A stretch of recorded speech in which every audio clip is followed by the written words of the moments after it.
Selamat pagi Bapak Ibu dan Saudara yang terkasih dalam Kristus.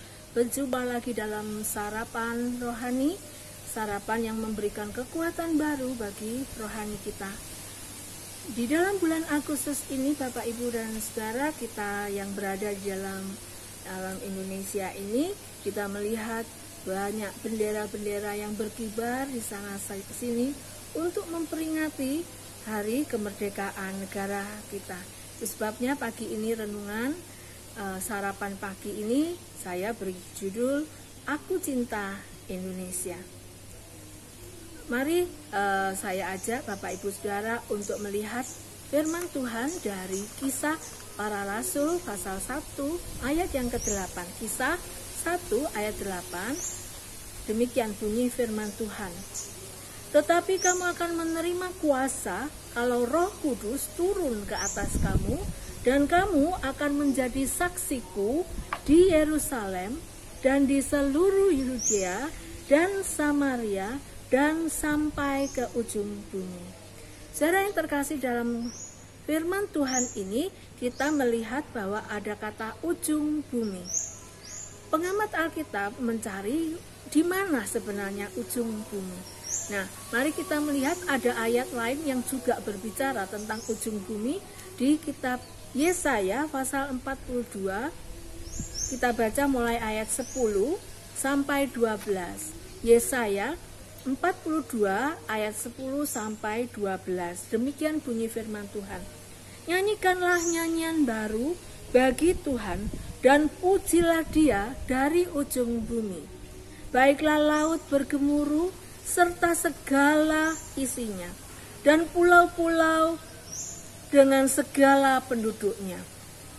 Baiklah padang gurun menyaringkan suara dengan kota-kotanya dan dengan desa-desa yang didiami Kedar.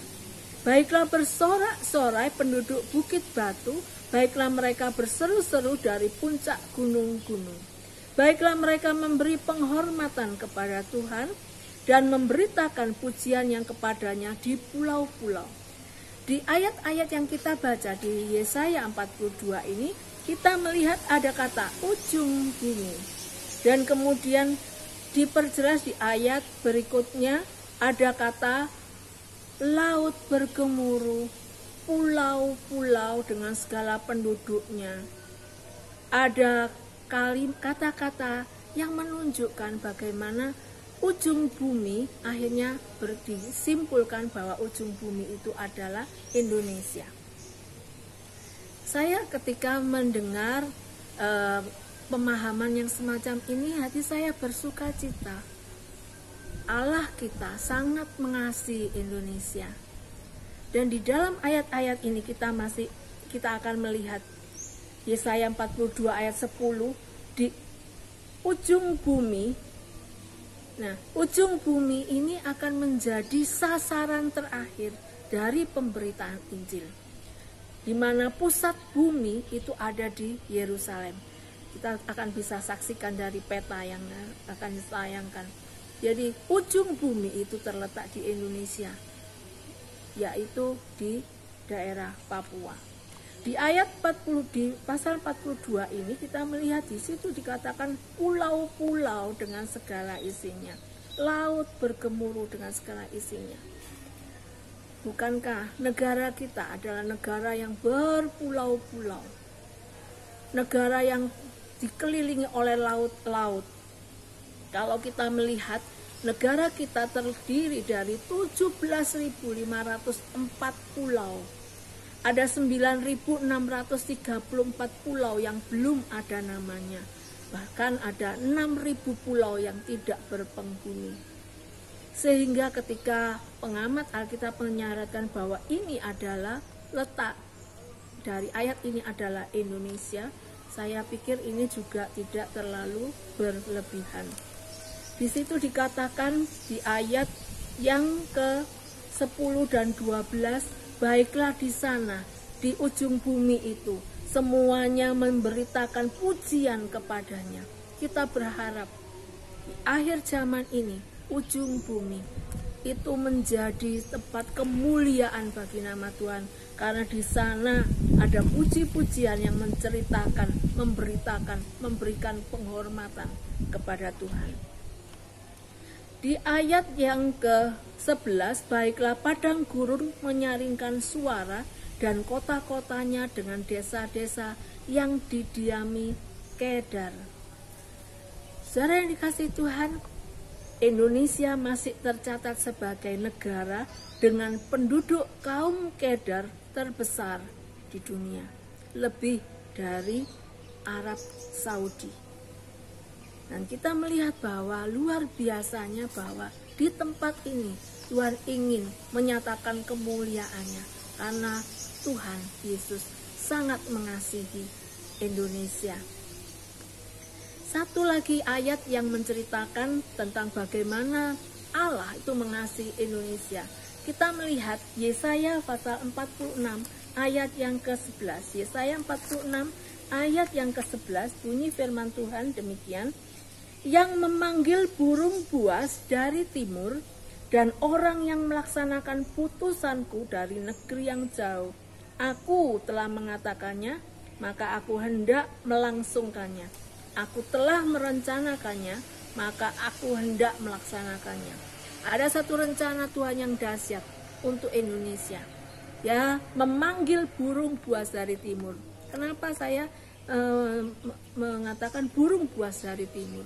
Lambang negara kita, Garuda Pancasila, itu adalah burung buas yang menjadi lambang. Yang kalau mirip dengan burung yang asli adalah elang Jawa. Itu yang menjadi lambang dan nubuatan ini. Kita yakini bahwa ini adalah khusus untuk Indonesia. Saudara-saudara yang kasih Tuhan, betapa luar biasanya bahwa Allah mempunyai perhatian khusus untuk negara kita. Bagaimana dengan kita? Seberapa besar kita mengasihi negara kita? Seberapa besar kita sudah berdoa untuk kemakmuran negara kita. Negara kita yang sekarang ini sedang ada di dalam pandemi, bukan berarti bahwa Tuhan Yesus tidak mengasihi negara ini. Justru di saat-saat ini kita mau bersama-sama tetap berdoa, supaya justru di dalam pandemi ini Tuhan mencurahkan hujan akhir. Tuhan melawat Indonesia sehingga lebih banyak lagi orang-orang yang belum kenal Tuhan itu akan diselamatkan melalui doa, melalui langkah kita, melalui upaya untuk bisa membawa mereka mengenal Tuhan Yesus sebagai Juru Selamat. Apa yang sudah kita berikan untuk negara ini? Apa yang kita sudah lakukan untuk mengasihi negara ini? Ada banyak anak-anak Tuhan yang merasa bahkan mereka merasa sebagai orang asing di negara sendiri. Ini negara kita. Indonesia adalah negara kita. Mari kita bersama-sama berpikir memberi sesuatu yang terbaik untuk negara ini. Saya masih teringat ketika beberapa tahun awal saya ada di sini dan saya diminta untuk bergabung bersama Dewan Pendidikan. 9 tahun lebih mungkin bergabung di sana. Bersama-sama dengan orang-orang, hanya satu. Saya sendiri yang mengenal Tuhan Yesus, yang lainnya tidak. Tapi di sana saya bisa berdialog bersama-sama, memikirkan kemajuan pendidikan. Dan saya tahu bahwa setiap kita, ketika Tuhan mau memakai kita dimanapun kita berada, Tuhan ingin kita memberikan yang terbaik untuk negara ini. Waktu apa saja yang kita lakukan untuk negara ini. Lebih-lebih kita punya sekolah, di mana sekolah ini menjadi satu tempat. Tuhan ingin bekerja di situ untuk menjalankan karya penyelamatan, misi Allah, untuk membawa generasi yang akan datang adalah generasi yang takut akan Tuhan. Semoga renungan ini bisa menjadi manfaat bagi kita semuanya. Tuhan Yesus memberkati. Dirgahayu Republik Indonesia. Amin.